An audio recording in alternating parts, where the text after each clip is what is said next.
Halo kawan, dimanapun kalian berada, bagaimana kabarnya? Semoga baik-baik saja ya. Kembali lagi bersama saya Mofi Royhan.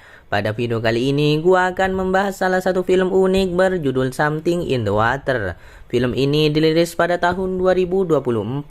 Sehingga daripada banyak bercakap, langsung saja pasang handset kalian, duduk yang tenang, siapkan cemilannya, kencangkan celana dalam kalian. Langsung saja cus ke alur ceritanya, selamat menonton. Cikiu. Saat film dimulai, kita akan diperlihatkan kepada kedatangan dari sebuah pesawat yang ternyata ini berlokasi di Virginia, Amerika Serikat. Dari situ kita akan tertuju kepada satu wanita cantik bernama Meg, gadis pendiam yang selalu berinteraksi dengan handphonenya saja. Ternyata dari latar belakangnya, Meg ini merupakan gadis yang sering dibully pada zamannya alias ketika masih sekolah. Namun sekarang ia pun harus bertemu dengan salah satu pembulinya yang bernama Kayla. Kayla menjemput Meg di bandara itu dan mereka pun harus saling sapa setelah masa lalu yang tidak enak. Alhasil sepanjang perjalanan rasa canggung harus terjadi. Tidak ada sepatah kata pun yang dilontarkan oleh Meg maupun Kayla. Meski sebenarnya Kayla berusaha untuk memulai perbincangan dengan bercandaan yang jayus, tapi tetap saja Meg tidak peduli. Ia justru lebih peduli kepada aktivitas dari warga sekitar yang sehari-hari sibuk mengumpulkan kelapa. 45 menit waktu ditempuh, pada akhirnya tujuan mereka semakin dekat, yakni sebuah pantai yang berbatasan langsung dengan laut lepas. Kedatangan mereka di sini hanya karena satu hal, yaitu hadiri pesta pernikahan dari teman lama bernama Liz. Ketika masuk, semua orang hanya mengira bahwa Meg dan Kayla adalah sahabat sejati. Padahal sedari tadi mereka sangat sedikit untuk berinteraksi. Hingga pada akhirnya datanglah Cam, yakni gadis ekstrovert yang selalu memiliki ide liar. Tiap saat tak lama dari kedatangan Cam datang juga Liz, yaitu sang pengantin, yang sesaat lagi akan menjadi istri orang. Liz segera mengajak untuk berseru-seru, dimulai dengan mengejek rekan mereka yang terakhir, yaitu Ruth. Ruth yang sibuk menguruskan badan dengan berjalan cepat di pinggir pantai. Tapi kesibukan Ruth itu sengaja digoda-goda karena untuk sekarang Ruth tidak diperkenakan menaiki mobil buggy di sepanjang tepi pantai. Wanita itu pun ditinggal dengan rasa terheran-heran sembari bercanda. Lalu mereka pun beristirahat sejenak di sebuah villa yang telah disewa oleh Liz. Teman-teman Liz menginap di satu villa yang lagi-lagi Meg hanya sibuk sendiri. Ia tak peduli sama sekali dengan gosip-menggosip karena memang Meg cenderung introvert. 1 jam berselang, berkumpullah orang-orang dekat dari pihak laki-laki dan pihak perempuan. Di bawah gubuk 3x3, calon suami Liz yang bernama Dom mulai menyatakan keseriusannya. 48 jam dari sekarang alias 2 hari lagi, Liz akan resmi menjadi istri dari Dom. Tentu selama fase yang masih semanis madu ini, cinta mereka terasa semerbak serta sangat harum. Namun sebelum dunia menjadi milik berdua, Liz sendiri diberi kesempatan oleh Dom untuk menghabiskan masa gadisnya bersama keempat rekan, di mana Dom akan menghabiskan juga bersama rekan-rekannya. Alhasil di malam itu, hal pertama yang dilakukan Liz and the gang adalah minum minuman. Hampa rasanya bagi mereka jika tidak memulai segala keseruan dengan joget serta lompat-lompat. Mereka sendiri langsung merasa lupa dengan latar belakang masing-masing. Meg dan Kayla yang memiliki masa lalu tidak enak merasa sangat enak pada malam itu. Kemudian ketika pagi tiba, rasa kantuk yang luar biasa tak henti-henti menghantui para gadis tersebut, terkecuali Cam. Cam yang telah memiliki sebuah ide untuk mengajak keempat rekannya pergi ke sebuah pulau. Secara diam-diam, Cam sendiri telah menyewa sebuah bot kecil yang terasa sangat pas untuk 5 orang. Di sini keempat orang yang enggak tahu rencana itu sangat menyayangkan kepada Cam tidak bercerita lebih dulu sebelum menyewa. Karena pada faktanya kapal yang ia pilih sangat-sangat di luar ekspektasi dan ukurannya sendiri jauh di luar nalar. Tapi nasi sudah menjadi bubur. Tak ada keseruan yang bisa diberi oleh Cam selain ia sendiri yang akan membawa bot itu. Semua pun hanya bisa nurut saja, terlebih dengan ide cemerlangnya. Cam meminta mereka semua untuk mengumpulkan HP ke dalam satu tas. Tidak ada handphone selama keseruan ini, bahkan gelang-gelang yang merupakan identitas dari kelompok mereka harus dikumpulkan. Cam ingin mengajak mereka semua untuk kembali ke masa muda, lebih tepatnya masa SMP dan SMA. Alhasil berangkatlah bot itu ke arah yang tidak diketahui, hanya Cam seorang yang tahu harus kemana. Nah, di sini orang paling ide sedunia mulai bertindak dan akan membawa malapetaka kepada rekan-rekannya. Yang Cam tahu hanyalah teriak sekeras mungkin serta memutar setir kapal ke arah yang ia mau.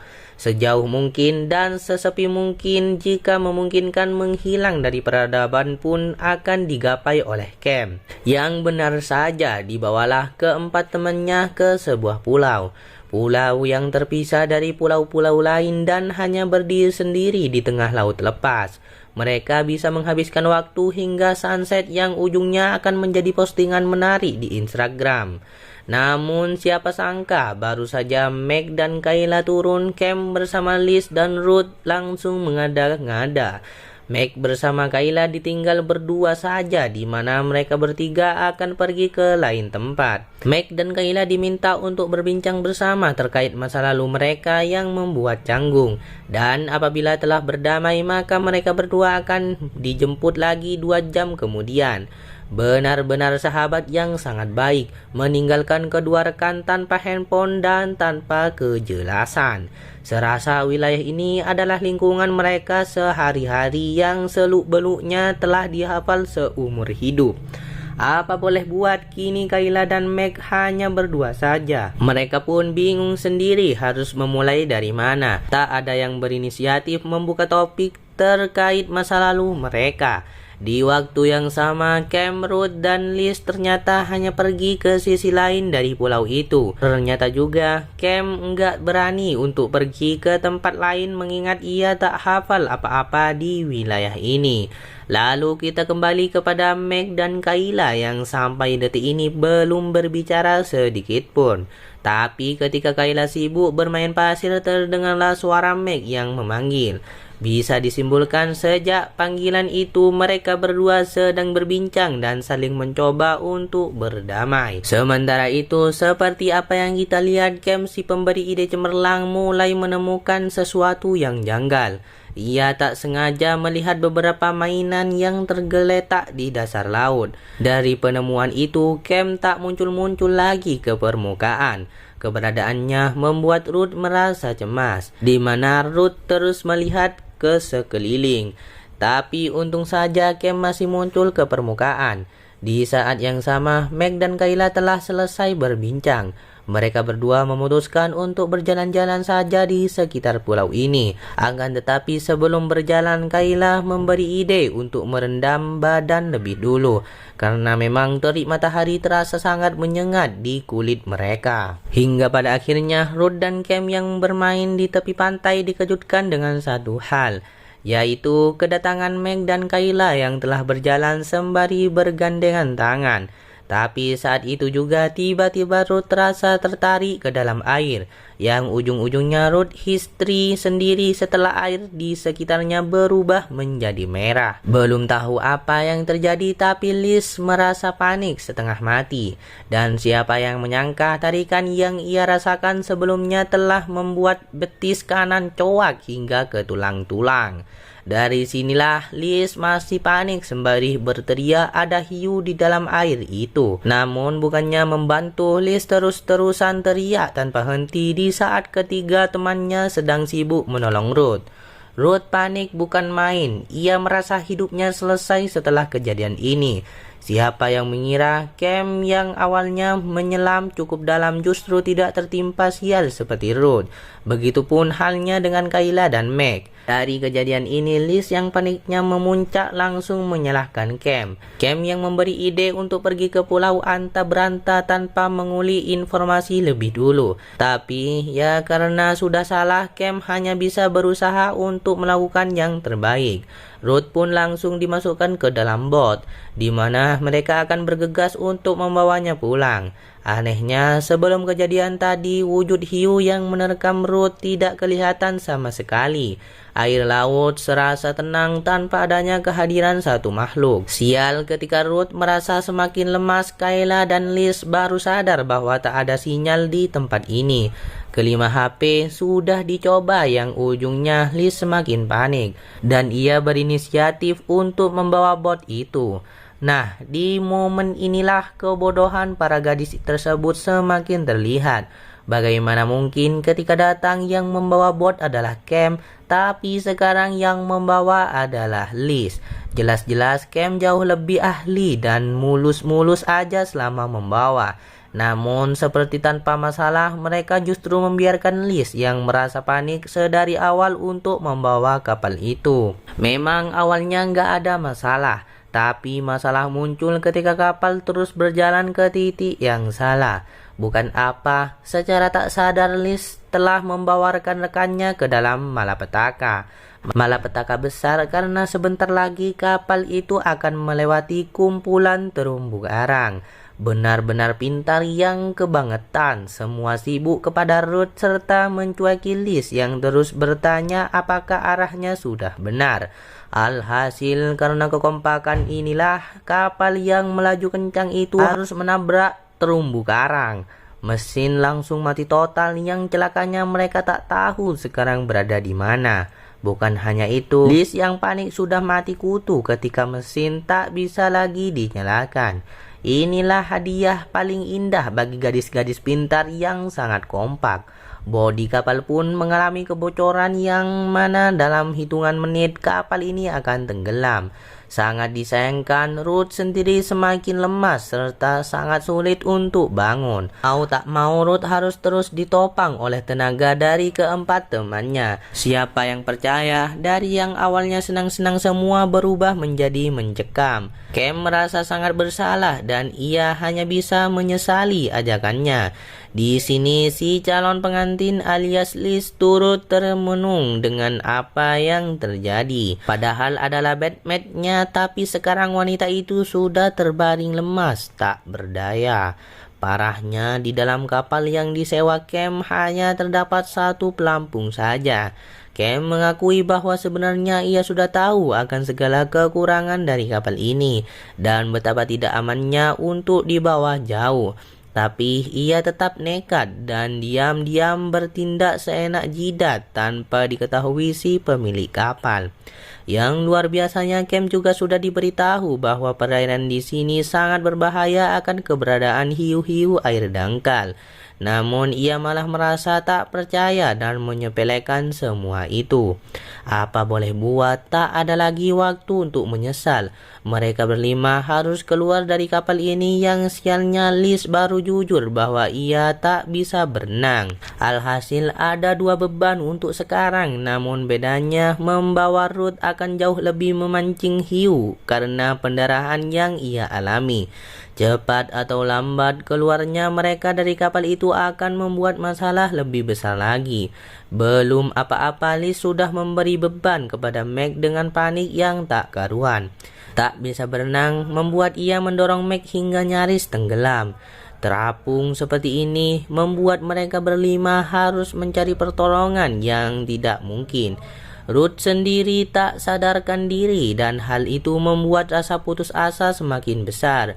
Seiring berjalannya waktu, kondisi dan situasi masih tidak berubah. Bukannya harapan yang datang, justru mereka mulai dihampiri oleh hiu. Satu hiu yang berkeliling di sekitar dan mencium bau darah dari Ruth. Namun, hiu di perairan ini bukan seperti hiu pada umumnya. Mereka tidak langsung menyerang, di mana cara memangsa mereka adalah memantau lebih dulu. Satu-satunya keputusan yang harus dibuat oleh para gadis ini adalah membuang Ruth. Ruth yang baru mereka sadari ternyata telah menghembuskan nafas terakhir sedari tadi. Sangat disayangkan, berat hati bagi Liz melepas satu temannya tanpa pernah disangka sama sekali. Bersenang-senang karena ada satu kerabat yang menikah, namun ujungnya malah seperti ini. Di sini juga Liz menjelaskan bahwa satu hari setelah pernikahannya, Ruth sempat berkata akan mengikuti lomba lari antar provinsi demi membanggakan kedua orang tuanya. Tapi semua itu sirna hanya karena satu kekonyolan dari Cam. Bisa dilihat Ruth dibiarkan mengapung begitu saja di lautan. Semakin jauh ia mengapung, hiu pemangsa pun siap menerkam untuk makan siang. Diperhatikan secara seksama, pada ujungnya 4 orang yang tersisa harus menyaksikan hiu itu memakan Ruth.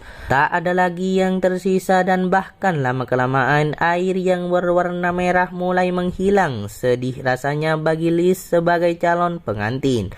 Beberapa jam kemudian, Kayla memutuskan untuk pergi seorang diri.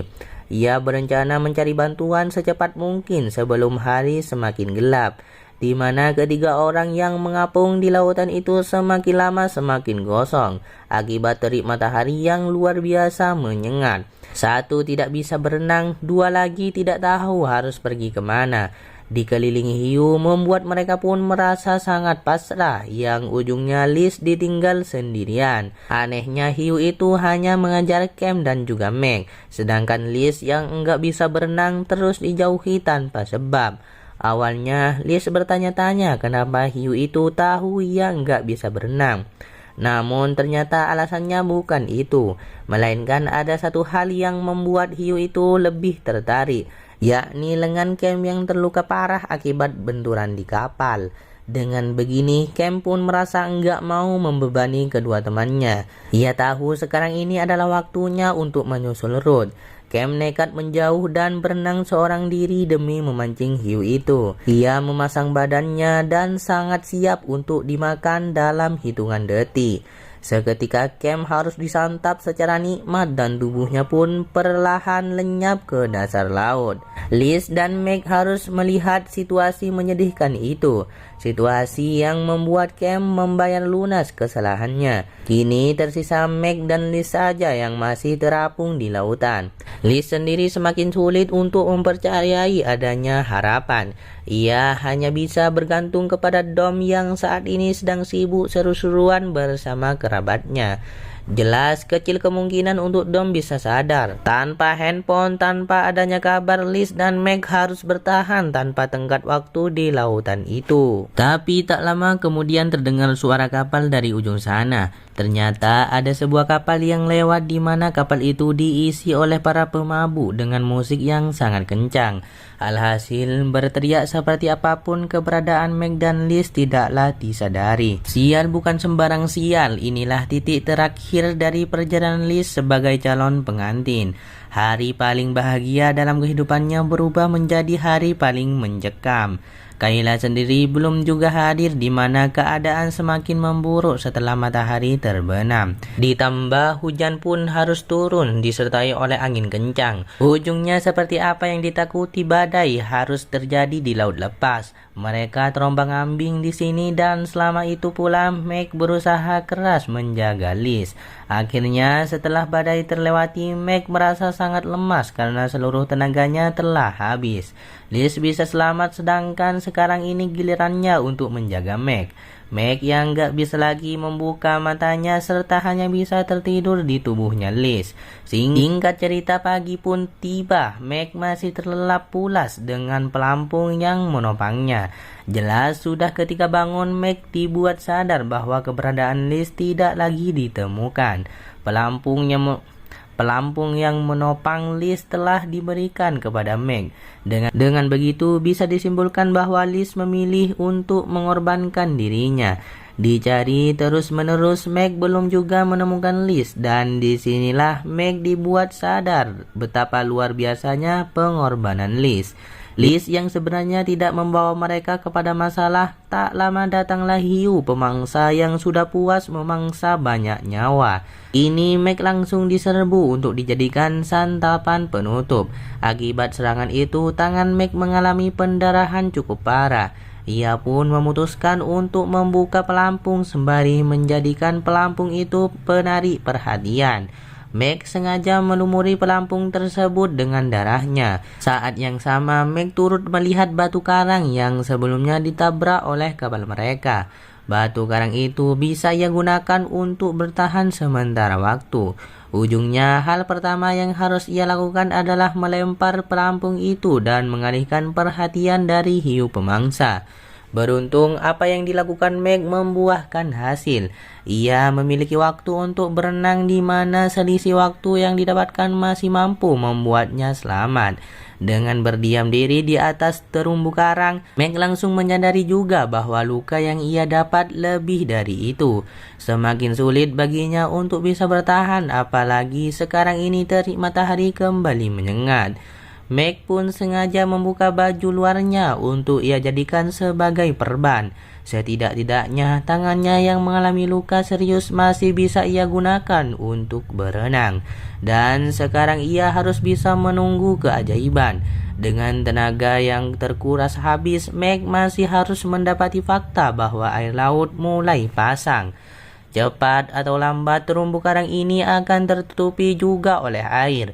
Yang apa boleh buat, Meg harus memikirkan cara lain sebelum terlambat. Namun di tengah-tengah keadaan darurat yang tak bisa dihindari ini, secara tiba-tiba Meg mendengar suara kapal. Yang ternyata di ujung sana ia melihat sesuatu itu adalah Kayla dengan sebuah kapal yang ia mintai pertolongan. Kapal yang menjadi harapan terakhir dan saat ini juga Meg harus bergerak. Hiu-hiu sudah mencium bau darahnya dan Meg langsung berenang untuk meraih kapal Kayla. Kayla pun terus menuju ke arahnya di mana tentulah kecepatan Meg untuk berenang mulai melambat. Kecepatan berenang yang tak lagi sama ketika badannya bugar membuat Meg mengalami kesulitan. Tapi ujungnya Kayla yang berhasil meraih Meg. Sepersekian detik lebih cepat membuat Meg selamat. Dan percaya tak percaya kini tersisa mereka berdua. Orang yang awalnya saling canggung akibat masa lalu mereka, namun sekarang mereka yang berhasil selamat. Ketiga orang yang sebelumnya happy-happy justru telah disantap oleh hiu perairan dangkal. Dan setelah selamatnya Kayla beserta Meg, film Something in the Water pun berakhir. Oke deh guys, mungkin segini saja pembahasan alur cerita pada film ini. Semoga kalian suka, sampai jumpa di video selanjutnya. Bye bye.